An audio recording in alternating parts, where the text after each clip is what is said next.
Síganos en redes sociales como Radio UH Valdivia en Instagram y Facebook, @Radio UH en Twitter, y visita toda nuestra programación en www.radiouh.cl. Y a esta hora en República de los Ríos, en la continuidad de la mañana de día miércoles 10 de junio ya del 2020, vamos a hacer una conversación que siempre es grata, y a pesar de que muchas veces tocamos temas especialmente complejos, ¿ah? Y que no están en el espacio de las portadas, digamos, de los noticiarios, y mucho menos desde la lógica de la publicación de contenidos periodísticos a nivel central en los grandes medios nacionales. Y la verdad es que hay muchas cosas que suceden en regiones asociadas a lo que nosotros llamamos tradicionalmente los derechos humanos, que son prácticamente la vida misma. Estamos con el director del Instituto Nacional de Derechos Humanos aquí en la región, Sebastián Smart. Sebastián, un gusto verte. ¿Cómo estás? Bien, aquí estamos, preocupados de mantener estos espacios todos los días, pero también queríamos hace rato poder invitarte para que actualicemos muchas cosas que ya hemos conversado alguna vez en el propio estudio de la radio. Son básicamente cuestiones asociadas a territorios diversos, no solamente la ciudad o las ciudades, pero entiendo que ustedes en el régimen de trabajo y de teletrabajo asociado, de todos modos les toca responder a llamados y a visitar en terreno determinadas situaciones. ¿Cómo ha sido ese trabajo estos meses? Sí, sin duda, y quiero agarrarme un poco de lo que tú decías antes, ¿no? De muchas de estas cosas que no están necesariamente en los titulares de los noticieros, ¿no? Y como un derecho humano importante, el derecho a la información y el derecho a que la gente sepa también lo que está ocurriendo, ¿no es cierto?, en varios territorios que no necesariamente están ahí en los titulares, así que agradecer también esa invitación. La verdad es que efectivamente estamos con teletrabajo desde el Instituto Nacional de Derechos Humanos en casi todas las sedes regionales. Igual vamos a la oficina a hacer ciertos turnos éticos, por si es que llegase persona, ¿no es cierto?, a hacer denuncia directamente a la oficina. Decir, la oficina por lo general hay alguien durante las mañanas, principalmente en la oficina durante casi toda la semana. Y obviamente respondiendo a las necesidades o denuncias particulares que se vayan haciendo, recepción por teléfono, recepción de por cualquier otra vía. Y en ese sentido hemos estado efectivamente moviéndonos hartos desde que se inició al menos estas cuarentenas voluntarias, principalmente acá en la región, al igual que ustedes, nosotros hemos estado prácticamente desde mediados de marzo en adelante, es decir, desde cuando prácticamente se cerraron los colegios en adelante haciendo teletrabajo, pero eso no ha impedido el que hayamos estado presentes en varias situaciones. Ahí yo diría que hay ciertos temas particularmente que nos preocupan especialmente en la región, y esos tienen que ver, quizás para nombrarlo, y después podemos entrar quizás en cada uno de ellos, ¿no? Pero son principalmente personas que están bajo custodia del Estado, y en ese sentido, dígase, cárcel, ¿no es cierto? Hemos tenido muchísimo tema en cárcel, yo creo que es una de las cuestiones que más nos ha ocupado en este contexto, pero también Sename, tanto el CIPCRC como la residencia, hemos estado visitando, hemos estado en constante comunicación con los Sename, con los LEAM no hemos podido ir porque hay obviamente una prohibición por la preocupación que pueda generar, ¿no es cierto?, el que nosotros inicialmente podamos acarrear el virus, pero también hemos estado en comunicación con el director regional, ¿no es cierto?, del Senama, y ahí sí una serie de cuestiones más, ¿no es cierto? Hay otras cuestiones que eso tiene que ver principalmente con las personas bajo custodia del Estado, pero hay también otras cuestiones que nos han preocupado bastante, que una es el acceso al agua y alimentación adecuada como derecho, ¿no es cierto?, social importante, y eso nos preocupa principalmente de las personas que viven en condiciones de pobreza, personas que viven, por ejemplo, en asentamientos precarios, ¿no es cierto?, en la ciudad, pero también personas que, por ejemplo, están conectadas a agua potable rural. Y hemos recibido algunas denuncias, ¿no es cierto?, por ejemplo, de cortes de agua en un contexto en que el agua es fundamental, ¿no es cierto?, no solamente por el lavado necesario de manos, por ejemplo, que que es necesario en el contexto de la pandemia, sino que también porque es un elemento vital para poder sobrevivir, ¿no es cierto? Y yo diría que hay un último tema que también nos ha preocupado bastante y que tiene que ver con que es una cuestión que está ocurriendo a nivel nacional y que tampoco ha salido mucho en los titulares, y es que ha aumentado la cantidad de proyectos entre marzo y mayo. Aumentó considerablemente la cantidad de proyectos ingresados al sistema de evaluación ambiental. No solamente el número, ¿no? O sea, si uno compara, por ejemplo, el número desde el año 2018, que eran aproximadamente 80, 83 proyectos ingresados en ese periodo, el 2019 fue prácticamente lo mismo, 85, 86 creo, y este año van 190 y tantos en ese periodo, ¿no? Es decir, se duplicó un poco más. Y en cuanto al monto también de la inversión, se casi quintuplicó, ¿no? Estábamos hablando de 2.000 y tantos millones de dólares en el 2018 y 19, y en este año estamos hablando de casi 16.000 millones de dólares de proyectos que se están ingresando al sistema de evaluación ambiental. ¿Qué nos preocupa? En este contexto va a ser muy difícil la participación ciudadana. Entonces, que finalmente lo que nos preocupa es que se utilice, ¿no es cierto?, el contexto de la pandemia para aprobar proyectos que no necesariamente tengan la aprobación de la comunidad. Y esa es una cuestión que, desde un punto de vista de los derechos humanos, obviamente nos preocupa. Nos preocupa, por supuesto, que económicamente siga progresando el país, sin duda, pero que se haga en base al contexto, ¿no es cierto?, o el resguardo de los derechos humanos, y el resguardo particular de la participación ciudadana es fundamental, sobre todo cuando ello involucra a pueblos indígenas o pueblos originarios. Esos son, yo diría, los temas que nos han mantenido más ocupados acá. Podemos entrar a varios de ellos, ¿no es cierto? Pero han sido, así como para dar un breve resumen, los temas que nos han mantenido más ocupados acá en la región.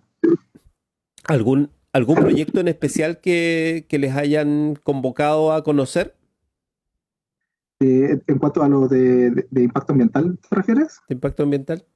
No hemos recibido denuncia de las comunidades. Sí nos preocupa el aumento, y por eso nosotros oficiamos al Servicio de Evaluación Ambiental principalmente para que nos diga, ¿no?, cómo se va a hacer la participación en este contexto. Hay un proyecto en Mariquina que es un proyecto de residuos tóxicos, ¿no? Que nos preocupa particularmente porque esa denuncia sí la habíamos recibido cuando hicimos la misión de observación en la comuna de Mariquina, y nos preocupa porque sí, lo que se dice en ese informe, ¿no?, es una potencial zona de concentración de contaminación, particularmente, que sumándole proyectos de esta característica podrían finalmente generar una zona saturada, ¿no?, en cuanto a la contaminación, claro, en cuanto al peligro para la población que vive ahí. Claro, y recuerdo que en la misión salió este tema de la discusión sobre las zonas, ¿no?, las zonas que en definitiva son un espacio para que estén no solamente las instalaciones industriales, sino que además, como tú decías, el tema de los desechos. Y eso afecta directamente la vida de muchas personas, de comunidades enteras. Exactamente. Estamos viviendo un momento claro, que es especialmente difícil de instalar la discusión ambiental. Muy difícil, muy difícil que lados, se desarrolle, digamos. Acabamos de tener el Día del finalmente. Medio Ambiente y digamos que pasó bastante desapercibido en comparación con otros años. Exactamente, y es muy difícil finalmente hacer esa discusión, o porque por la limitación a la participación finalmente, pues. Si esa es finalmente la preocupación que nosotros tenemos, porque los proyectos probablemente, en que se ingresen proyectos al sistema de evaluación ambiental, obviamente no se puede impedir, ¿no es cierto? Y de hecho está bien que así sea, pero la cuestión es que se hagan respetando, ¿no es cierto?, las normas mínimas, por ejemplo, de participación, y esa cuestión es las que nos preocupa en este contexto, ¿no? ¿Cómo se va a realizar? Finalmente, ¿cómo permitiríamos, ¿no es cierto?, la participación? Si bien la mayoría y ahí quizás también hay que hacer una distinción, ¿no es cierto?, la mayoría de los proyectos de evaluación de impacto ambiental que tienen obligación, ¿no es cierto?, de participación, están frenados. Hay muchos proyectos por declaración de impacto ambiental que no requieren necesariamente por ley, ¿no es cierto?, la participación ciudadana, que se han ingresado. El problema ahí es, por un lado, y eso se ha dicho ampliamente, ¿no es cierto?, por el INEH y por un montón de otros organismos, ¿no?, que finalmente se fragmentan ciertos proyectos para ingresar mediante declaración de impacto ambiental y no hacer una evaluación de impacto ambiental. Y el otro es que si es que afecta a comunidades indígenas, de todas formas se tiene que hacer la participación en base al convenio 169 de la OIT, ¿no? Entonces, aunque la declaración no establezca necesariamente la participación, sí que afecta, ¿no es cierto?, este proyecto, aunque sea de menor escala, ¿no es cierto?, a un pueblo originario, entonces de todas formas igual se tiene que hacer la participación, y nos preocupa finalmente con este aumento creciente, ¿no es cierto?, de los proyectos ingresados, cómo se va a hacer finalmente la participación. Ese es un tema que particularmente nos preocupa finalmente como un tema procesal, ¿no?, de cómo se va a realizar y cómo se va a también cumplir con los estándares internacionales en materia de derechos humanos, en materia de participación. Exacto. El director entonces en la región del Instituto Nacional de Derechos Humanos, Sebastián Smart, conversando con nosotros aquí en República de los Ríos en esta jornada. Sebastián, además está el permanente tema, bueno, algo mencionamos de las comunidades.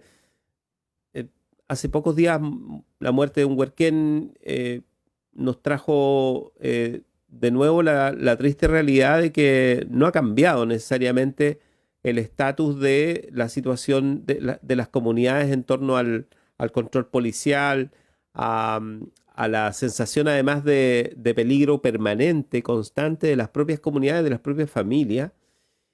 Y eso no deja de ser relevante porque en la región de los ríos también tenemos situaciones que han sido especialmente sensibles. O sea, han habido denuncias incluso de atentados que no sabemos mayor detalle, digamos, y por otro lado hemos visto cómo comunidades se han movilizado incluso para poder llamar la atención sobre la protección que necesitan en esta etapa.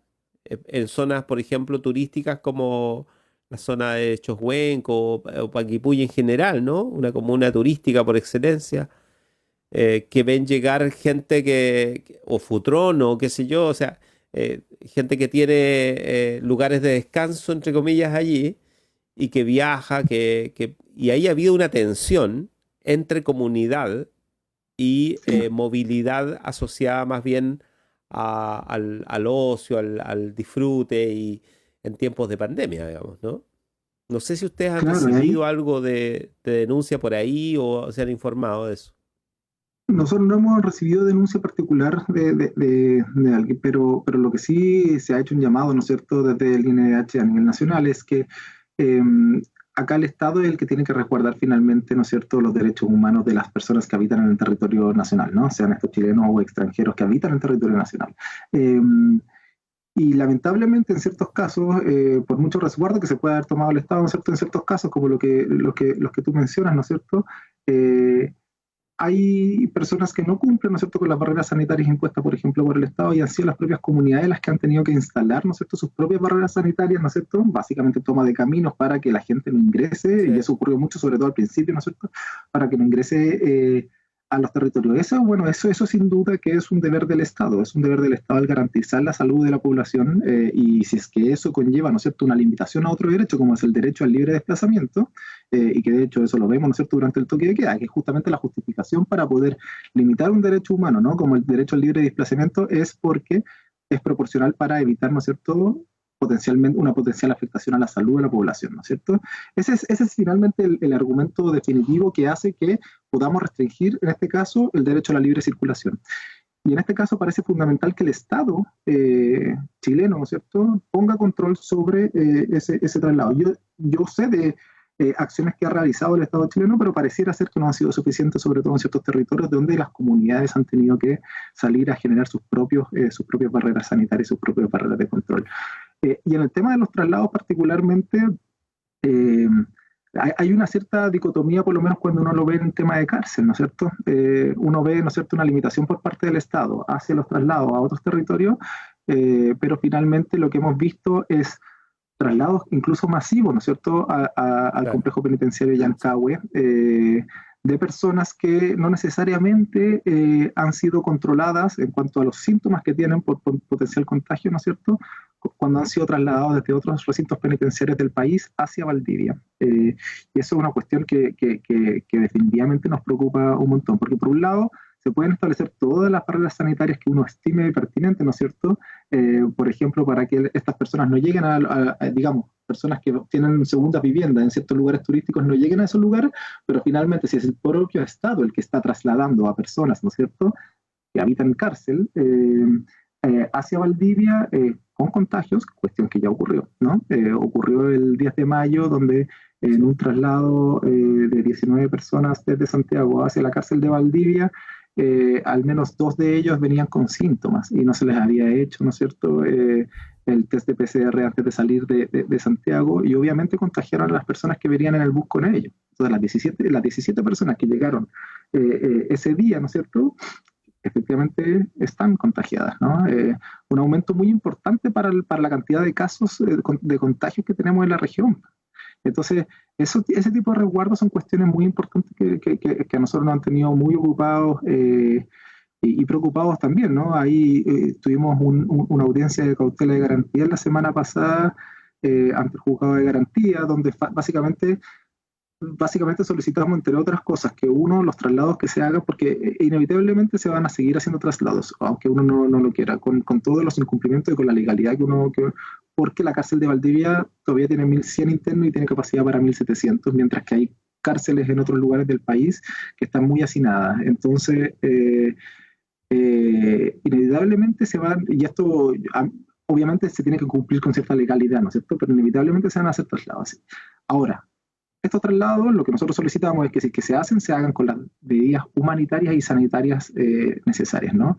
Nosotros, de las personas que hemos ido a ver, aproximadamente han llegado 150 personas en traslados masivos en el último mes, ¿no?, hacia el complejo penitenciario de Yancagua. Y el problema de eso es que, bueno, primero, no se le hace el control necesario al salir, ¿no? Sí se le hace algún tipo de control acá al llegar, pero no necesariamente al salir. El problema con eso es que los traslados se hacen ya lo vimos, ¿no? Se hizo patente y evidente que se hizo traslado de personas contagiadas, ¿no?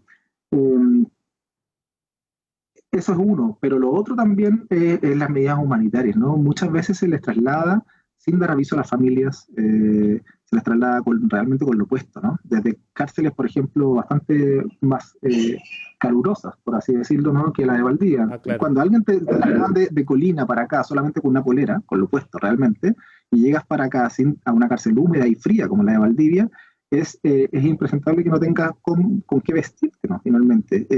O sea, a ese nivel le estamos hablando, ¿sí? Finalmente estamos hablando de ese tipo de condiciones humanitarias, ¿no?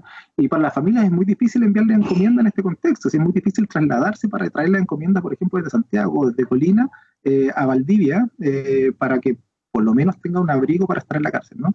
Ese tipo de temas, y para qué decir, esta cuestión también fue establecida, ¿no es cierto?, en esa audiencia de cautela de garantías, que es que de Colina, y no sé si lo recuerdan, pero el 17 de mayo hubo un intento de escape con cierto motín, ¿no es cierto?, dentro de la cárcel en Colina, y se trasladó aproximadamente a 150 personas a varias cárceles de Chile, dentro de ellas, ¿no es cierto?, a Valdivia. Nosotros visitamos a las personas y habían al menos 5 de ellas que estaban con heridas de balines, ¿no es cierto?, de perdigones, por el contexto de lo que había ocurrido en Colina, acá, y se supone que por reglas de Mandela, que son las reglas internacionales en materia de traslado, ¿no?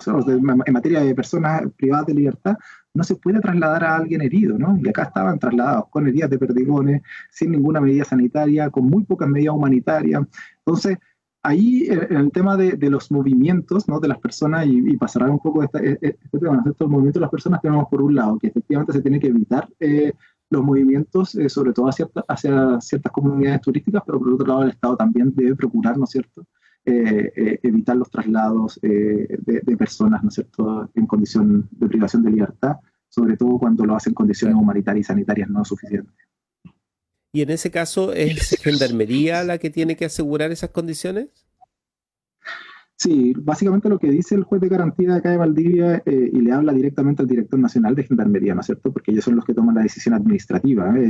Finalmente es una decisión administrativa la del traslado, ¿no? Pero cuando se haga la decisión administrativa de trasladar a alguien, cuando tiene que venir a Valdivia, lo que le dice él es, si es que hay alguien con síntomas, no se puede trasladar sin un PCR negativo. Y si hay alguien que no tiene síntomas, tiene que al menos cumplir cuarentena, ¿no es cierto?, allá, antes de venir, si se va a trasladar. Que sería lo mínimo, ¿no es cierto? Acá cuando llegan a Valdivia efectivamente cumplen cuarentena, ¿no?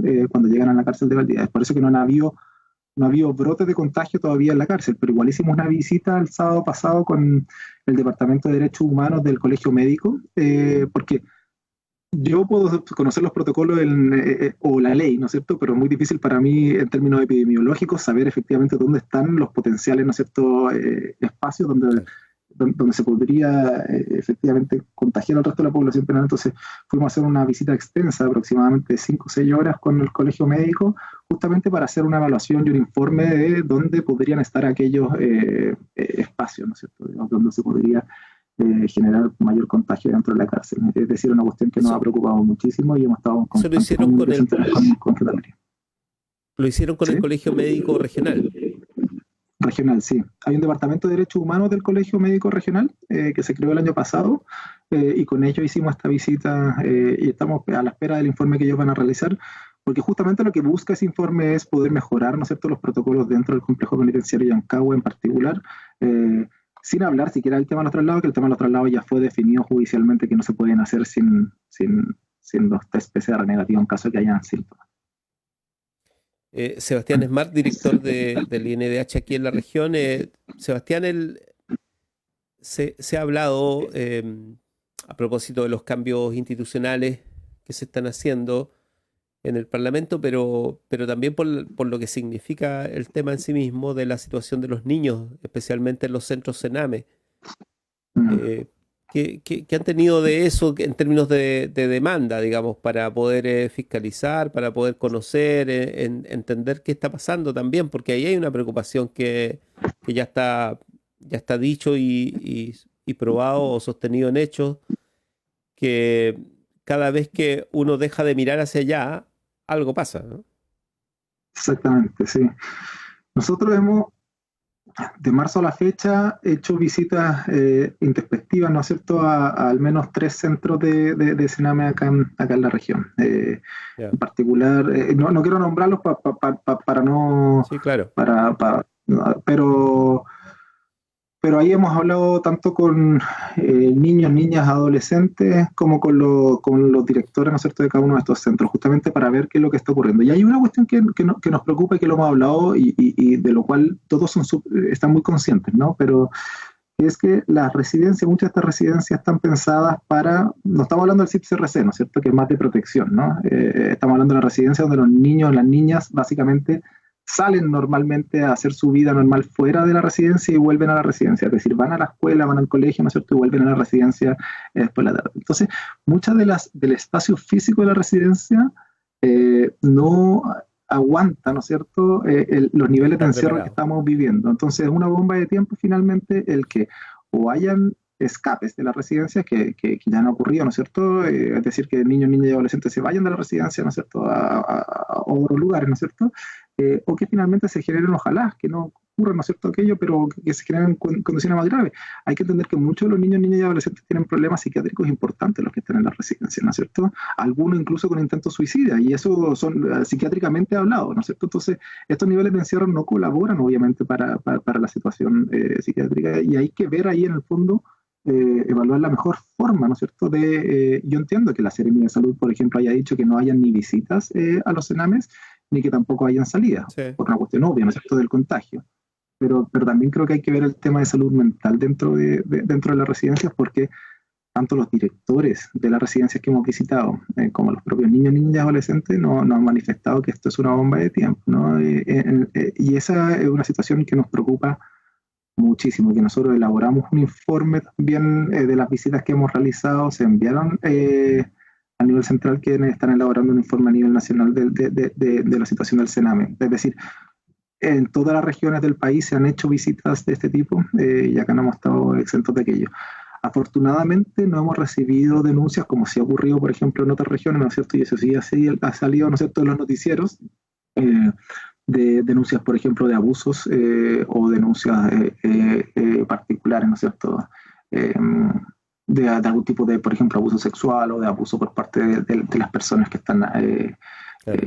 llevando de alguna manera la residencia. Afortunadamente en la región no hemos recibido ese tipo de denuncias, pero sí nos preocupa esta otra situación, ¿no?, que es la situación de la salud mental de los niños, niñas y adolescentes que están en la residencia, algunas de ellas con mejores condiciones, digamos, de infraestructura, pero otras con muy malas condiciones de infraestructura, no malas, pero no suficientes para tener un encierro, ¿no es cierto?, de niños, niñas y adolescentes, y es una cuestión esa que nos preocupa a nosotros, pero también le preocupa a los directores de las residencias. Eso es lo que nosotros hemos podido ver acá en la región. En otras regiones efectivamente han habido denuncias y ahí hay casos conocidos, ¿no es cierto? Incluso acá cercano a la región.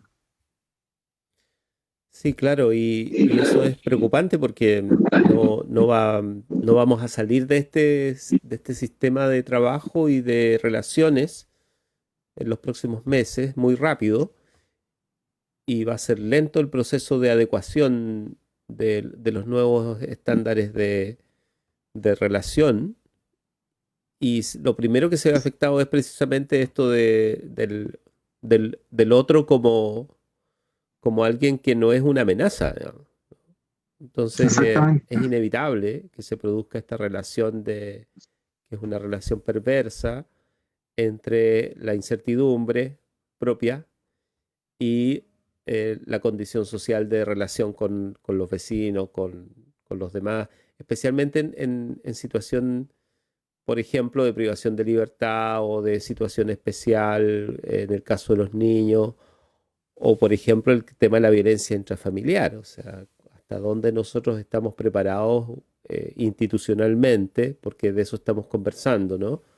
Como para resguardar derechos que podrían estar siendo violentados en muchos lugares que no tendríamos acceso. Es sin duda un temazo el de la violencia contra las mujeres particularmente, ¿no? Pero la violencia intrafamiliar en general. Sí. Y desde esa perspectiva nosotros también tuvimos mucha coordinación en su momento con Cernamec. Inicialmente nos preocupaban también las cifras de aumento, ¿no es cierto?, de denuncias recibidas a través del Fondo de Emergencia, ¿no es cierto?, de Cernamec.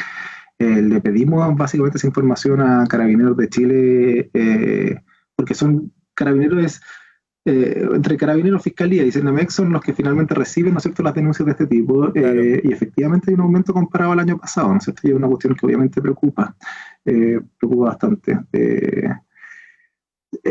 Es un contexto en que todo se vuelve más difícil. Yo, para volver al tema del Sename y para poner un ejemplo, ¿no? Hay adolescentes, por ejemplo, que tienen niños que no viven con ellos en la residencia y que no la han podido ver en 4 meses, 3 meses y algo, ¿no? Que no han podido salir de la residencia. Y obviamente eso también se transforma en una bomba de tiempo, si finalmente es tu hijo o hija, ¿no es cierto?, pequeño, ¿no?, que no lo has podido ver en un buen tiempo y de alguna manera tampoco el llamado es a que se flexibilice la entrada y salida a los cenames, por supuesto que no, pero hay que buscar alternativas, ¿no es cierto?, en casos particulares. Yo creo que en estos casos hay que ir viendo caso a caso, lamentablemente, ¿no es cierto?, para adoptar las medidas necesarias, claro, para que tampoco el tema de salud mental termine siendo un problema que afecte sobre todo a las personas que están bajo protección del Estado. Y para qué decir, ¿no es cierto?, el tema de la violencia contra la mujer. Tú mencionabas claro, ahí hay un punto que no es menor. El rol de las policías y las fiscalías.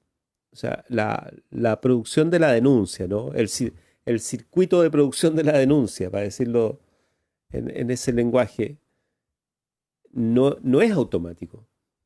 O sea, lo conversamos hace varios jueves, de hecho lo hemos conversado en el panel de la mañana con la directora subrogante del Cernamec aquí, en la región. Uh-huh. Y yo le mencionaba esto de que en determinado momento la diferencia la puede hacer una cuestión que uno podría llamar sensibilidad del funcionario que te recibe la denuncia. Pero es algo más que sensibilidad. O sea, no tiene que ver solamente con si tú eres más educado o no en las relaciones con la víctima, sino que de alguna manera también tengamos sistemas de fiscalización de que se actúe de acuerdo a la normativa y con resguardo de cada uno de los detalles necesarios para que quien hace la denuncia tenga la garantía de que su denuncia es recibida en los términos en que la propia normativa lo demanda, ¿no? Que no te relativicen la denuncia. En el caso de las mujeres eso sucede permanentemente. Completamente, efectivamente. Nosotros, y de hecho desde ahí partimos. Parte de nuestra solicitud de información, por ejemplo, hacia Carabineros, tenía que ver con ciertas, con una denuncia que fue anónima, por lo tanto nunca logramos saber definitivamente que había existido o no, pero justamente aquello, ¿no? De una denuncia que se había hecho ante Carabineros con una respuesta no suficiente por parte de Carabineros.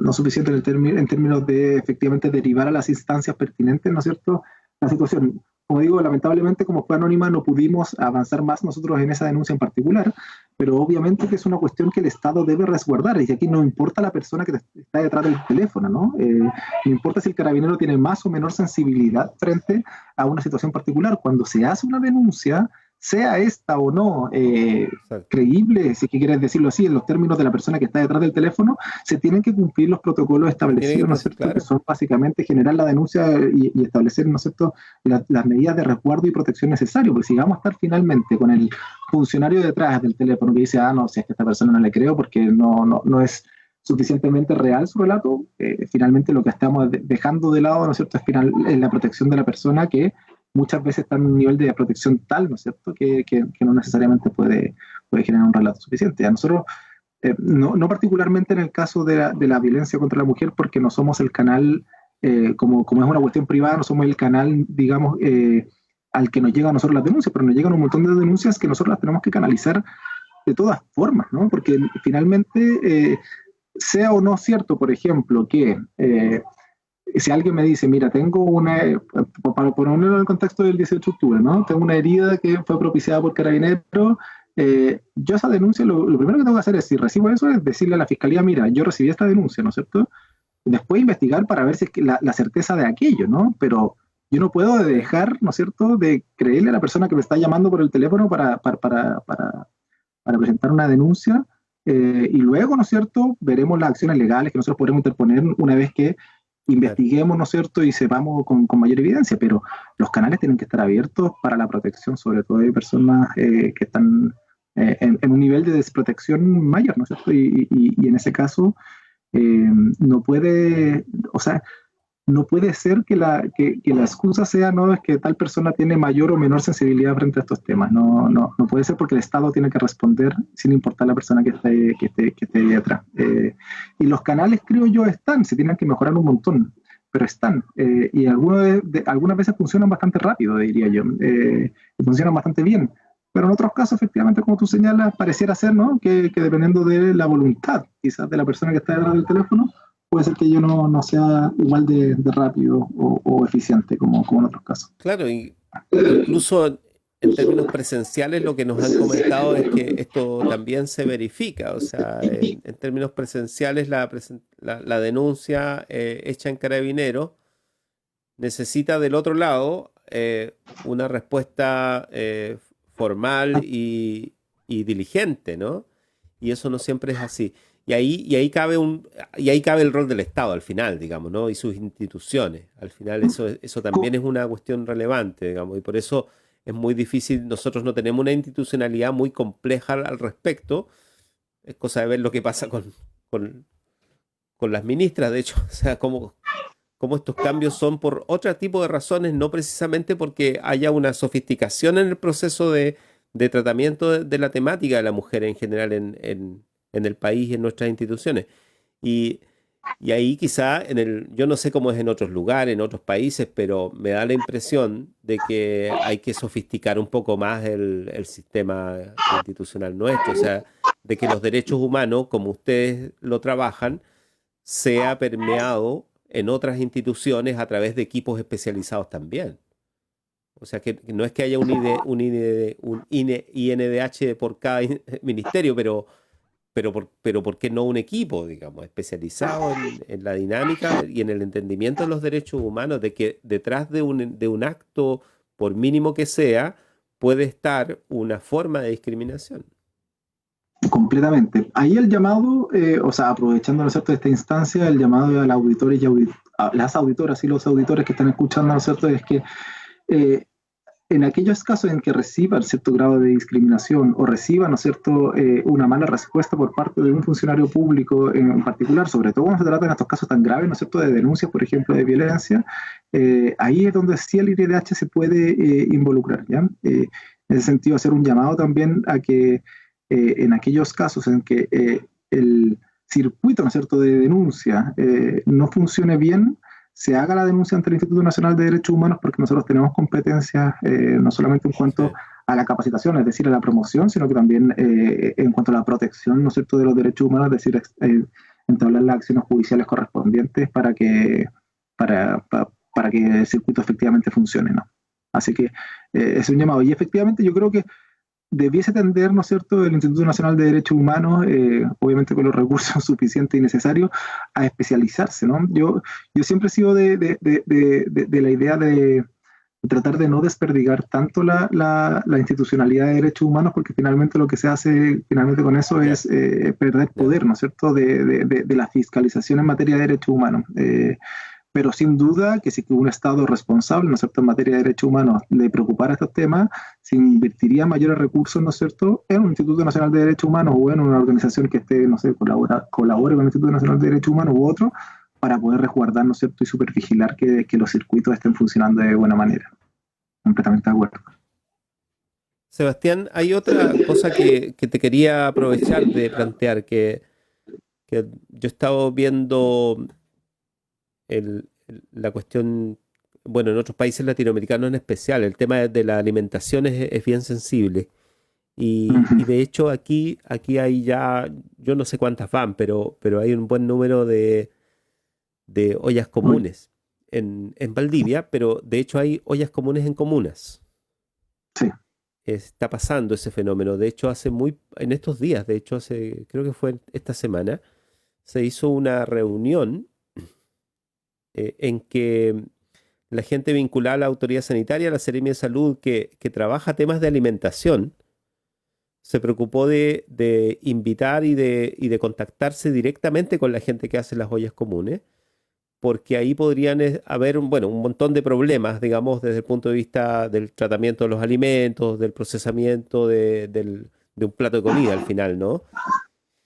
Que se está repartiendo, que está llegando, qué sé yo, más allá de los resguardos que tienen las propias personas, efectivamente hay formas de hacer las cosas a veces que no se manejan y que tú puedes, no sé, mejorar las condiciones de alimentación de las personas o incluso afectar su salud si es que no está bien tratado el alimento, digamos, ¿no? Bueno, se hizo esa reunión y lo que yo alcancé a percibir de ese encuentro, primero que hubo mucha más demanda de la que se esperaba, mucho más interés, por así decirlo, ¿no?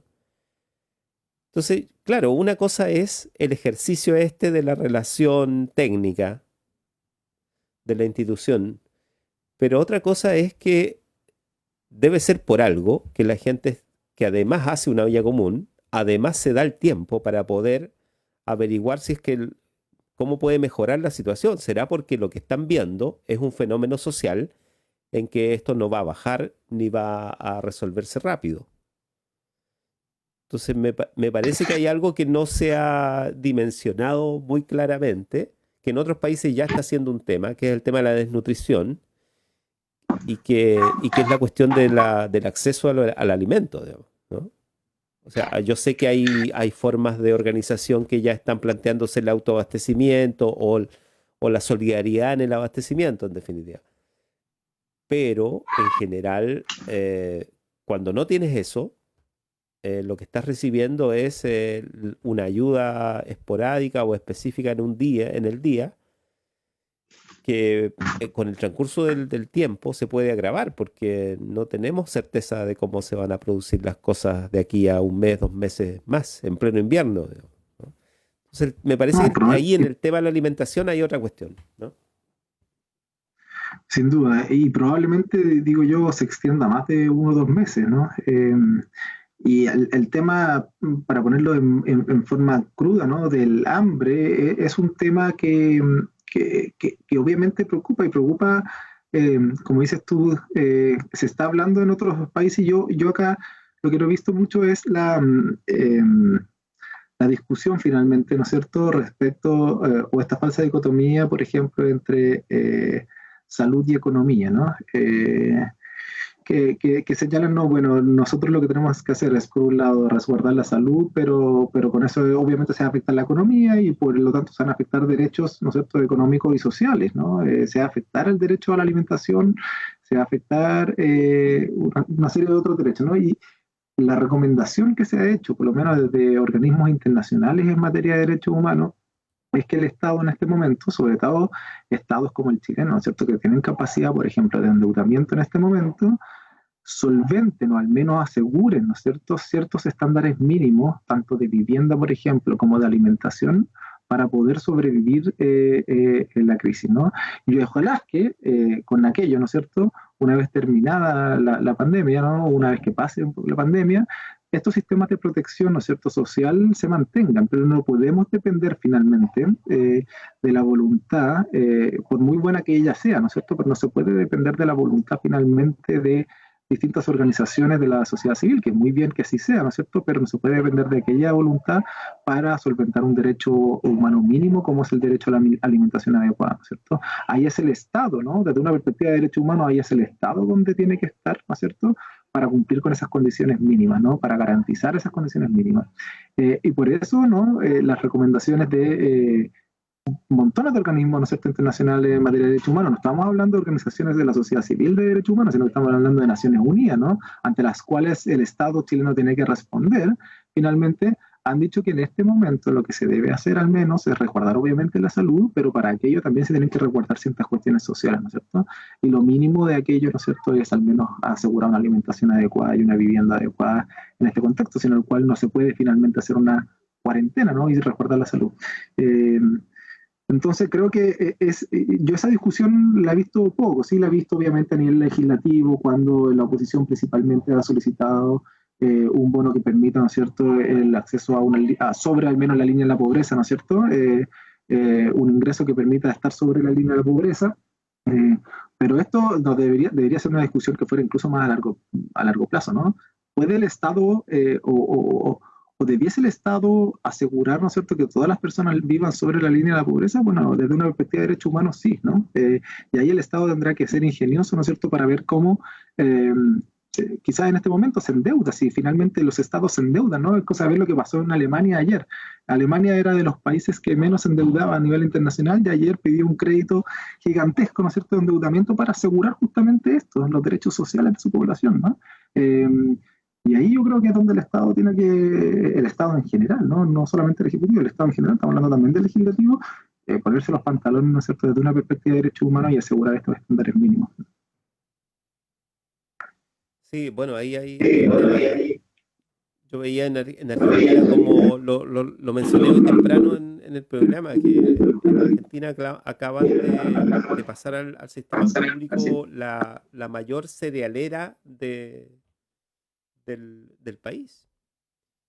O sea, precisamente porque, y los datos estadísticos ya sobre nutrición son alarmantes. Entonces tampoco es una cuestión meramente ideológica, digamos, de la que estemos hablando, digamos, sino que está basado en el análisis de la crisis como tal, como se le ha llamado y como debiera llamársele, ¿no? Entonces ahí hay una cuestión que nosotros, claro, en medio de la vorágine de las noticias, probablemente no estemos enfatizando lo suficiente. Sebastián Esmar, quien, bueno, es el representante del Instituto Nacional de Derechos Humanos aquí en la región y que representa además el equipo a quien saludamos como siempre y destacar su labor, nos lo mencionaban ahí a través del chat, de hecho que destacar la labor que ustedes están desarrollando aquí siempre. Eh, una cuestión casi de curiosidad periodística, el otro día conversábamos con un colega a propósito de lo que pasó en Estados Unidos, eh, y en la confianza que te tenemos, digamos, de preguntarte estas cosas que son más especulativas, digamos, que me decían que hay casos de en el marco, digamos, de la represión que ha habido incluso en Estados Unidos en este minuto, a propósito del caso, ¿no?, conocido de George Floyd, eh, que ha habido pérdida de glóbulo ocular. Me lo mencionaba un colega que maneja algo de contacto de redes, digamos, en términos de información. Entonces me dice que él tiene algún dato de que en definitiva esto no era casual y nos recordamos de todos los casos de pérdida precisamente de los ojos al final en medio de la represión por el estallido social en Chile. Entonces, yo no sé si Sí, eso a nivel internacional también se evalúa. he visto en redes sociales algunos casos, de hecho, de estallido ocular en Estados Unidos. Lo que sí llama la atención finalmente ahí es el... Me escucho con retorno, no se ve. Ahí Si sí. baja el Eh, volumen, no sé si tú estás... Ahí sí. Lo que sí llama la atención finalmente ahí es la forma de actuar de las policías, ¿no? Tenemos formas de actuar, y si uno ve, de hecho, los videos, ve la noticia, ¿no es cierto?, lo que está ocurriendo en Estados Unidos, se repiten ciertos patrones de cuestiones que nosotros vemos acá, ¿no es cierto?, que nos parecía, ya estábamos meramente mal Claro, acostumbrados, ¿no es cierto?, de represión policial muy fuerte, ¿no es cierto?, de formas de actuar de las policías que parecieran ser similares, ¿no es cierto?, con mucho uso de bombas lacrimógenas, con perdigones, ¿no es cierto?, con abuso de las policías en las detenciones, y eso se está replicando y se ve efectivamente en Estados Unidos, como se vio en Chile, como se vio en Ecuador también el año pasado en las protestas, como se vio en varios países latinoamericanos, ¿no es cierto?, donde se estaba protestando, como se vio en Francia también el año pasado, digamos, es algo que está ocurriendo. Y ahí hay en esta discusión de la reforma de las policías creo que hay cuestiones interesantes, ¿no? Ahora está dando vuelta eh, ciertas teorías antiguas, ¿no? Ya de los años 70 de Elinor Ostrom, ¿no? Que finalmente ella es premio claro, Nobel, ¿no? Pero que no es sí, tan conocida por la temática particularmente de las policías, y ella dice, mira, que en su análisis allá en los años 70 en Estados Unidos, ¿no es cierto?, decía, las policías que tienen menos recursos, pero que son más asociadas a las comunidades, es decir, policías más comunitarias, ¿no? Policías que claro. están más insertas dentro de las comunidades, tienen mucho mejor rédito y son mucho más eficientes que policías con mucho dinero, con mucha institucionalidad y que llegan, que finalmente aquellas policías que están más insertas dentro de las comunidades son las policías que han tenido mejor evaluación y que tienen mejor resultados finalmente policiales, no solamente, por ejemplo, la prevención del delito, sino que también en relaciones comunitarias y una serie de otras cuestiones que las policías acá en Chile siempre se ha reclamado mucho que no lo hacen, ¿no? No hacen mucho ese trabajo de relaciones comunitarias y tampoco lo hacen en las grandes ciudades en Estados Unidos, pero sí en pequeños pueblos y donde justamente han tenido mejores resultados. Incluso ahí ya uno aumentando o yendo un poco más allá, hay pueblos originarios, por ejemplo, en varias partes del mundo, ¿no es cierto?, que ellos mismos tienen sus propias policías y también le funciona bastante bien, ¿no es cierto?, son más adecuados a sus culturas. Eh, Creo que una reforma a las policías en Chile, digamos, que se está evaluando, ¿no es cierto?, desde el nivel central, tiene que considerar también estas características, ¿no? Policías que quizás estén más insertas, que no necesariamente estén armadas, pero que estén más insertas, ¿no es cierto?, en cuanto en las comunidades, no sé. Hay formas de hacer, pero sí, lamentablemente, yo creo que hay patrones en las policías, no solamente en Chile, sino que a nivel internacional, que se repiten y son patrones que finalmente tienen que ver con situaciones de tortura, tienen que ver con situaciones de violaciones a los derechos humanos, que hay que cambiar, pues, finalmente. No, y nos gusta mucho también a nosotros mirar para afuera y mirar a estos países grandes como Estados Unidos. Entonces, ojalá que la discusión se dé allá porque básicamente uno ve y le da un seguimiento a las protestas que están ocurriendo en Estados Unidos y es casi calcado a lo que ocurre, ¿no es cierto?, acá, protestas muy masivas inicialmente, votando ahora, ¿no es cierto?, la estatua y ciertos estándares particulares, ¿no es cierto?, que es similar a lo que ocurrió acá, con represión policial. Entonces, eh, y donde las organizaciones de la sociedad civil han sido obviamente muy críticas del gobierno central, cuestión similar a lo que ocurría acá, ¿no es cierto? Pero acá quizás nos escandalizábamos más cuando esto ocurría, pero cuando pasa allá quizás no, sí, ellos sí saben, porque sí son más civilizados, ¿no? No tengo idea, pero entonces ahí yo creo que ojalá que se abra la discusión, que nos permita justamente lo que está ocurriendo allá, nos permita también repensar las discusiones sobre las reformas de las policías que tenemos, creo, desde una perspectiva de derechos humanos que realizar acá en el país. Sí, bueno, y ahí hay temas pendientes en Chile, ¿no? Está suspendido un ratito, pero ya se demandarán más, incluso esperemos en los medios también, porque es muy importante tener la voz del instituto aquí en este minuto en la región. A propósito, recordemos que tú comenzaste llamando la atención acerca de la comunicación en que le solicitan a la autoridad ambiental también saber qué está pasando con este enorme aumento, ¿no? Prácticamente el doble de presentaciones al sistema de impacto ambiental de proyectos en lo que va del año en relación a lo que se presentó todo el año pasado. Entonces, recordar eso para seguir esta conversación y con otros actores y con ustedes también. Sebastián, te hemos sacado el jugo durante un buen rato. Muchas gracias No, como muchísimas siempre. gracias. Encantado de conversar cuando quieran. Así que muchas gracias por la oportunidad también. Bueno, te tomaremos la palabra. Nos reencontramos. Chao. Excelente. Buenísimo. Muy bien, Víctor. Chao, chao. Sebastián Smart, Chao. director aquí en la región del Instituto Nacional de Derechos Humanos. Nosotros en República de los Ríos extendido en esta jornada. Como siempre, saludarles, agradecerles la compañía, compartir con ustedes lo que va a venir en un ratito más. Van a tener la oportunidad de escuchar al equipo que da continuidad, Alejandro Escobar, con otros temas y con la oportunidad de seguir la relación de todos los días de amistad y de complicidad, por qué no decir, de la radio de la Universidad Austral de Chile. Gracias a Sebastián Valenzuela en el estudio, Diego Castro también, que supongo que está ya instalado allí o entrando a su turno. Así es que un abrazo a todos y nos reencontramos mañana como siempre. Chao. Universidad Austral de Chile. Calidad y compromiso público.